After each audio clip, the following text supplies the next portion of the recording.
हारमुज में बारूद, क्या समंदर बनेगा जंग का मैदान। दुनिया की सांसें अटकी हैं, खाड़ी का पानी शांत दिखता है, लेकिन इसके नीचे हलचल तेज है। ईरान को रूस और चीन से बड़ी मदद मिल सकती है। जब अमेरिका ने ईरान पर बड़े हमले की तैयारी कर ली है, तब चीन और रूस के जंगी जहाज ईरान की तरफ बढ़ने लगे हैं। लेकिन इससे पहले डोनाल्ड ट्रंप को एक बड़ा शौक लगा है। अमेरिका के कमांडर पूछ रहे हैं कि ईरान को कैसे हराना है। आग बहुत ज़्यादा है, इरादा समंदर में सबसे बड़ी टक्कर का है। ईरान हारमुज के गलियारे में ललकार रहा है। एक तरफ अमेरिका का कैरियर बैटल ग्रुप और दूसरी तरफ ईरान का कैरियर तोड़ युद्ध। ईरान बता रहा है कि टक्कर ज़बरदस्त होगी। ईरान की तरफ अगर डोनाल्ड ट्रंप का जंगी बेड़ा बढ़ा तो ऐसे हमलों से तबाह कर दिया जाएगा उसका गुरूर। क्या ईरान और अमेरिका के बीच युद्ध की शुरुआत का सबसे खतरनाक पल आ चुका है। ईरान ने 24 घंटे के अंदर कुछ ऐसे फैसले किए हैं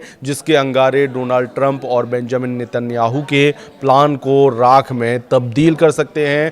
ईरान अब अमेरिका से डॉलर वाला लेने की फिराक का बदला लेने की फिराक में है। वो पूरे यूरोप की अर्थव्यवस्था को भी खत्म करने की तैयारी कर चुका है। क्या ईरान खाड़ी में हारमुज के समुद्री गलियारे में बैरिकेड लगाने जा रहा है? क्या हारमुज के समुद्री गलियारे में कर्फ्यू लगा कर ईरान की तेल आवाजाही रोक देगा? क्या दुनिया के सबसे बड़े चेकिंग पॉइंट पर कब्जा करके ईरान अमेरिका की गर्दन पकड़ने में कामयाब होगा? ईरान में रेवोल्यूशनरी गार्ड्स के सबसे बड़े कमांडर ने हॉर्मुज का जायजा लिया। जनरल कासिम सुलेमानी वाला ओहदा संभालने वाले मेजर जनरल मोहम्मद पाकपूर ने इरादा बता दिया है। ईरान अब खाड़ी में अमेरिका को हराने के लिए पूरी तरह तैयार है। ये फारस की खाड़ी है और ओमान की खाड़ी और आगे अरब सागर को जोड़ने वाला हारमुज गलियारा है। और यहाँ पर ईरान की नेवी ने बता दिया है कि वो इस इलाके में ऐसा बैरिकेड लगाएगी कि ट्रंप की युद्ध की हवा निकल जाएगी।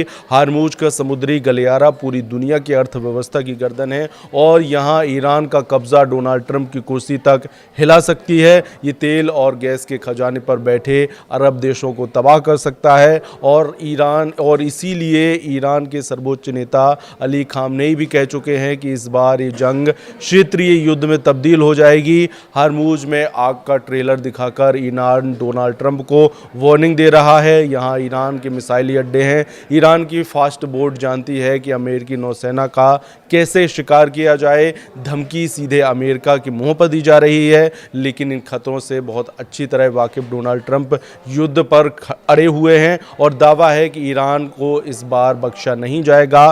डोनाल्ड ट्रंप की धमकियों के बीच ईरान ने अपने सबसे मजबूत मोर्चे को एक्टिव कर दिया है। हॉर्मुज के समुद्री गलियारों को नक्शे के जरिए समझिए, जहां उत्तर की तरफ ईरान है और दक्षिण की तरफ ओमान और यूएई यानी संयुक्त अरब अमीरात। ये दुनिया के सबसे अहम समुद्री गलियारों में से एक हैं। इसी गलियारे से दुनिया का 30% तेल और गैस की सप्लाई होती है। हॉर्मुज गलियारा फारस की खाड़ी और ओमान की खाड़ी को जोड़ता है और यहाँ से हर रोज 2 करोड़ बैरल तेल गुजरता है। इसीलिए इसे एनर्जी लाइफलाइन भी कहा जाता है। इस गलियारे पर ईरान की सेना का कब्जा होगा तो क्या होगा और क्या ये वाकई ईरान के लिए बहुत आसान है कि वो हॉर्मुज पर पहरा दे? ईरान का युद्ध अभ्यास बता रहा है कि ऐसा करना उसके बाएं हाथ का खेल है। ईरान ने यहां युद्ध अभ्यास में क्रूज मिसाइल से लेकर बैलिस्टिक मिसाइल और ड्रोन अटैक को आजमाया है। ईरान के रेवोल्यूशनरी गार्ड्स ने फारस की खाड़ी में जब से ये युद्ध अभ्यास किया, उसके दुश्मन चौकन्ने हो गए हैं।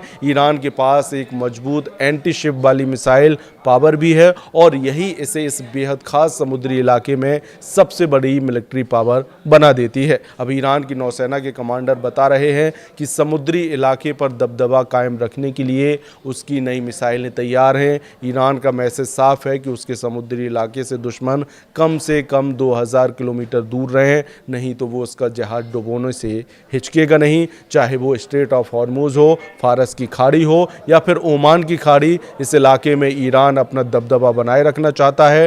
ट्रंप को डराने के साथ साथ ईरान बार बार बता रहा है कि उसकी मिसाइल पावर इजराइल पर हमले के लिए भी तैयार है। ये वार्निंग ईरान से लगातार आ रही है। ईरान 2025 में हुए युद्ध की याद दिला रहा है। ईरान के सर्वोच्च नेता अली खामनेई के जनरल दावा कर रहे हैं कि इस बार युद्ध हुआ तो नई तरह की मिसाइल से जंग होगी और इसी के चलते फिलहाल एक फैसला ट्रंप को करना है कि वो ईरान के अटल इरादे को क्या उनकी जिद दबा पाएगी, क्योंकि ईरान पर हमले के लिए दो कैरियर बैटल ग्रुप भेजकर अब अमेरिका के लिए बैकफुट पर आना बहुत बड़ी हार माना जाएगा।